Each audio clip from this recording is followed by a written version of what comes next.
Dans ce village, quand un homme meurt, c'est sa femme qu'on enterre vivante. Pas dans une tombe, non, mais dans l'oubli, la honte, la solitude. À Ticaré, les veuves ne sont pas consolées. Elles sont punies, exilées, écrasées, brisées. Et parmi elles, une jeune femme au cœur encore battant, Amina, mariée depuis 2 semaines, veuve du jour au lendemain, jetée dans l'enfer qu'on appelle Kounoufa, le quartier de la honte, le gouffre des oubliés. Mais cette fois, l'une d'elles va se lever. Il était une fois, niché au cœur d'une vaste savane dorée d'Afrique de l'Ouest, un village oublié du monde, mais fier de ses croyances anciennes. Ce village s'appelait Ticaré, un nom que le vent chantait dans les feuillages, un nom que l'on chuchotait avec respect et parfois avec crainte. Les ancêtres y étaient rois, même longtemps après leur mort. Chaque parole prononcée par un vieillard devenait loi. Et c'est ainsi, au fil des générations, que naquit une croyance cruelle. Les veuves étaient maudites. Quand un homme meurt jeune, c'est que sa femme a apporté la malchance dans sa maison. C'était ce qu'on répétait, sans jamais remettre en question. Une veuve attire la mort. Elle porte le mauvais œil. Elle doit être isolée, tenue à l'écart, purifiée ou punie. Et ainsi, au fil du temps, un quartier sordide fut construit au bout du village, près des marécages, là où même les enfants refusaient de jouer. On l'appelait Kounoufa, ce qui signifie l'ombre de la honte. C'est là qu'on exilait toutes les veuves, coupées du monde, coupées de l'amour, coupées de leur dignité. Ce lieu n'était pas seulement un camp, c'était une prison d'âme dirigée par Mama Talita, une vieille femme au regard de feu, à la bouche sèche comme le désert, et au cœur, plus dur que la pierre volcanique. Talita était une veuve comme les autres, autrefois. Mais les années l'avaient rendue amère, cruelle, dévorée par la haine et la souffrance. Au fil du temps, elle était devenue l'instrument de cette tradition, jusqu'à dépasser même les anciens dans la brutalité. Elle frappait, insultait, forçait les femmes à travailler jour et nuit, sans repos, sans soin, sans espoir. « Obéis ou rejoins ton mari plus vite que prévu », répétait-elle, froide, implacable. Et personne ne disait rien. Mais un jour, une fille du village pleura si fort qu'on l'entendit jusqu'aux montagnes. Elle s'appelait Amina. Elle avait 20 ans, belle comme la lune, douce comme l'eau du fleuve. Elle venait d'épouser Idriss, son amour d'enfance, un homme tendre, calme, qui lui avait promis le bonheur. 2 semaines, 2 misérables semaines de bonheur. Puis la fièvre l'emporta. Le lendemain de son enterrement, on frappa à sa porte. 3 anciens. Leurs visages étaient secs. Aucun mot de réconfort. « Prépare-toi, tu pars pour Kounoufa !» Elle a hurlé, supplié. Son père a pleuré, sa mère s'est effondrée. Mais personne n'a osé s'interposer. Parce que dans ce village, la tradition était plus forte que l'amour. Et ainsi commença le cauchemar d'Amina. Le soleil s'était levé ce matin-là avec une lourdeur étrange. Le ciel, habituellement doré et fier, semblait voilé par la honte. Amina marchait, lentement, le regard vide. Autour d'elle, les regards se détournaient, les enfants arrêtèrent de jouer. Les femmes cachèrent leur visage, les hommes gardèrent le silence. Elle marchait pieds nus comme le voulait le rituel. On lui avait retiré ses bijoux, ses tissus colorés, ses bracelets. Elle portait désormais le tissu noir des veuves, un morceau rêche et mal taillé qui ne lui couvrait même pas les épaules. Elle ne ressemblait plus à Amina, elle ressemblait à une condamnée. En arrivant à l'entrée de Kounoufa, elle fut accueillie par le silence et l'odeur de la misère. Une odeur qu'on n'oublie jamais. La sueur, le feu mal éteint, la pluie sur les toits troués, la maladie qu'on essaie d'oublier. Puis, une voix. Alors voilà la nouvelle, la petite princesse du village. Mama Talita, ses yeux perçants brillaient d'une lumière mauvaise. Elle portait une longue canne en bois sombre, gravée de symboles anciens. Elle s'approcha d'Amina, la toisa de haut en bas. « Ici, il n'y a pas de pleurs, pas de souvenirs, pas d'amour. Tu es veuve, tu es terminée, et si tu ne comprends pas ça, je te le ferai comprendre. » Elle leva sa main, une gifle sèche, brutale, sans avertissement. Amina chancela, mais elle ne tomba pas. Elle resta droite, les larmes aux yeux, mais la tête levée. Talita la fixa, un sourire déformé s'étira sur son visage ridé. « Tu es comme ça, hein ? On verra combien de temps tu tiendras. » Les jours suivants furent un enfer sans nom. Amina devait se lever avant le chant du coq, balayer toute la cour, aller chercher l'eau à 2 kilomètres, porter des pierres, laver les vêtements des autres, sans un mot de plainte. Les autres veuves la regardaient en silence. Certaines avaient perdu l'habitude de parler. D'autres avaient peur que parler les condamne. Et d'autres encore avaient accepté leur sort, brisé depuis longtemps. Mais Amina, elle, refusait de plier. Elle parlait aux autres femmes. Elle leur posait des questions. Elle les regardait dans les yeux. Elle leur rappelait qu'elles étaient des humaines, des sœurs, des mères, des filles, pas des ombres.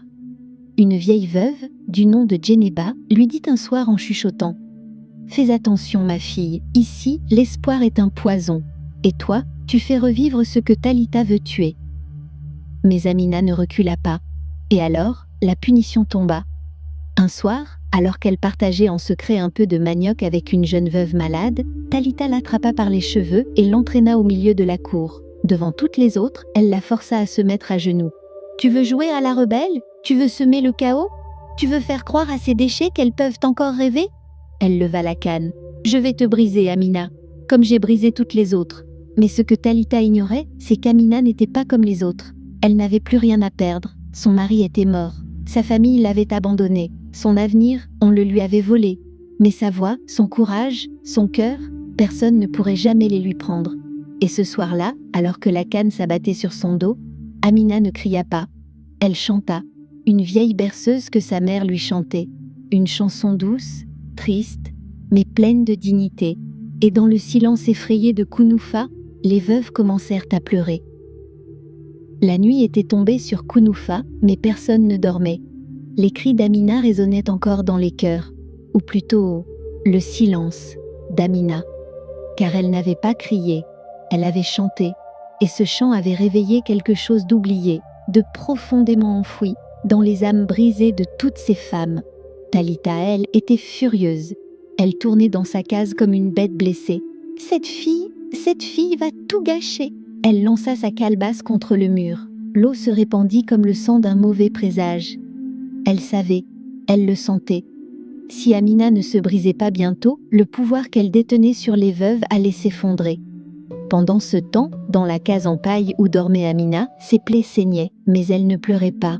Elle regardait le plafond troué. Chaque goutte de pluie qui tombait semblait murmurer : « Tu n'es pas seule, tu es vivante. Tu es la voix de celles qui se sont tues trop longtemps. » Près d'elle, une femme se leva en silence. C'était Sira, une veuve âgée qu'on appelait la muette, car elle n'avait plus prononcé un mot depuis 12 ans. Elle s'agenouilla près d'Amina. Elle prit un linge, trempé dans une décoction de feuilles, et commença à laver les plaies de la jeune femme. Puis, dans un souffle cassé, elle murmura : « Merci. » Un mot, un seul. Mais dans ce mot, Amina sentit tout le poids des années, tout le chagrin, toute la reconnaissance. Elle serra la main de Sira. Et pour la première fois depuis la mort de son mari, elle pleura. Mais ce n'étaient pas des larmes de faiblesse, c'étaient des larmes qui brûlent, celles qui annoncent la renaissance. Les jours passèrent, mais quelque chose avait changé. Les femmes parlaient, en cachette, en chuchotant, mais elles parlaient, elles racontaient leur vie avant, leurs rêves, leurs douleurs et leur colère. Amina, malgré les coups, se levait chaque jour. Elle aidait les plus vieilles à porter l'eau. Elle partageait sa maigre ration avec celles qui n'en pouvaient plus. Elle écoutait, elle consolait, et chaque nuit, elle chantait. Des chants anciens, des chants oubliés, des chants qu'elle inventait, des chants qui rallumaient les cœurs. Mais Talita n'était pas idiote, elle observait dans l'ombre, et ce qu'elle vit lui glaça le sang. Les femmes relevèrent la tête, les regards fuyaient moins. Le feu revenait. Alors, un soir, elle prit une décision. Elle appela le conseil des anciens. Et elle dit d'une voix faussement calme : « Cette fille, Amina, est une sorcière. Elle utilise des chants pour troubler les esprits. Elle veut renverser l'ordre sacré. Il faut l'effacer avant qu'il ne soit trop tard. » Et pendant que les anciens délibéraient, Amina, elle, préparait déjà la plus grande chose qu'une veuve ait jamais osé faire à Kounoufa. Elle n'allait plus seulement résister, elle allait se battre. Pour elle, pour Sira, pour Djeneba, pour toutes celles qu'on avait brisées et oubliées. Le soleil s'était levé sur Kounoufa, mais l'air était plus lourd que jamais. Quelque chose flottait dans le village. Un silence étrange, comme si la terre elle-même retenait son souffle. Le conseil des anciens s'était réuni. Des vieux hommes à la barbe blanche, aveuglés par les années et les traditions. Ils n'avaient jamais mis les pieds dans le quartier des veuves. Ils n'avaient jamais écouté une seule de leurs douleurs. Mais ils allaient décider de la vie ou de la mort d'Amina.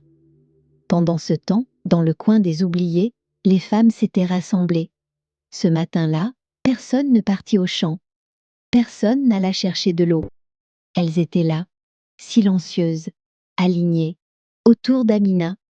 Et pour la première fois, elles tenaient tête. Syrah s'avança. Elle posa une main tremblante sur l'épaule d'Amina, puis elle se tourna vers les autres et dit d'une voix rauque, presque irréelle, « Nous avons trop souffert, trop longtemps. Si vous la touchez, vous devrez nous passer sur le corps. » Un murmure parcourut le groupe, un souffle, un frisson.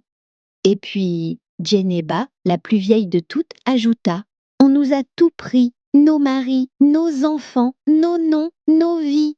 Mais aujourd'hui on choisit de ne plus avoir peur. » C'était dit, c'était fait, le feu était allumé. Talita arriva en hurlant, « Qui vous a donné la permission de désobéir? Qui ?» Mais plus personne ne baissait les yeux. Elle cria, elle frappa, mais même celle qu'elle frappait ne criait plus. Et Amina s'avança, le visage marqué, les bras couverts de bleu. Mais droite, elle fixa Talita dans les yeux. « Je ne suis pas une sorcière, je suis une femme, une veuve, comme toi. Mais moi je refuse de faire souffrir d'autres femmes pour calmer ma propre douleur. » Talita vacilla. Pour la première fois, son masque se fissura. Un tremblement, un souvenir, un nom qu'elle n'osait plus prononcer.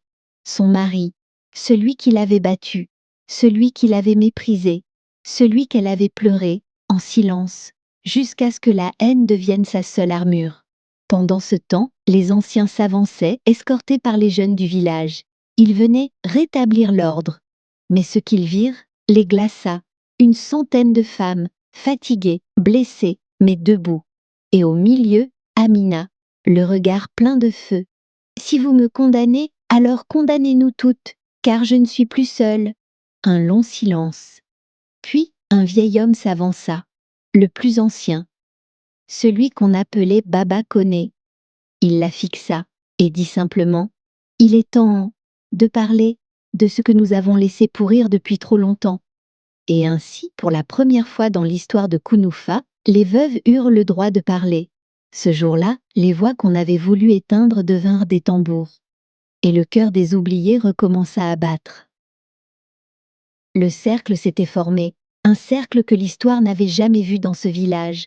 Les hommes s'assirent, les femmes restèrent debout. C'était elles, cette fois, qui allèrent parler. Baba Koné leva la main. « Amina, parle !» Le silence devint lourd, même les oiseaux s'étaient tus. Alors elle avança, elle inspira, et les mots sortirent. « Mon nom est Amina, j'ai aimé un homme, et je l'ai perdu. 2 semaines après notre mariage, j'ai eu mal, j'ai crié, mais on ne m'a pas laissé pleurer, on m'a arraché de chez moi, on m'a traîné comme une chose, et dans le coin des veuves, j'ai vu l'enfer. » Sa voix tremblait, ses mains aussi, mais elle ne s'arrêta pas. J'ai vu des femmes qui ne savaient ni plus sourire, qui ont oublié comment on dort sans peur, qui pensent que leur vie est terminée parce qu'un homme est mort, pas parce qu'elles sont faibles, mais parce que vous l'avez décidé. Des murmures, des têtes qui se baissent, des hommes qui se tortillent sur place. Et elle continua. « On dit qu'on est maudite, sorcière, porteuse de malheur. Mais la seule malédiction ici, c'est l'oubli, le silence, la honte qu'on nous impose. » Syrah s'avança, puis une autre, puis Djeneba.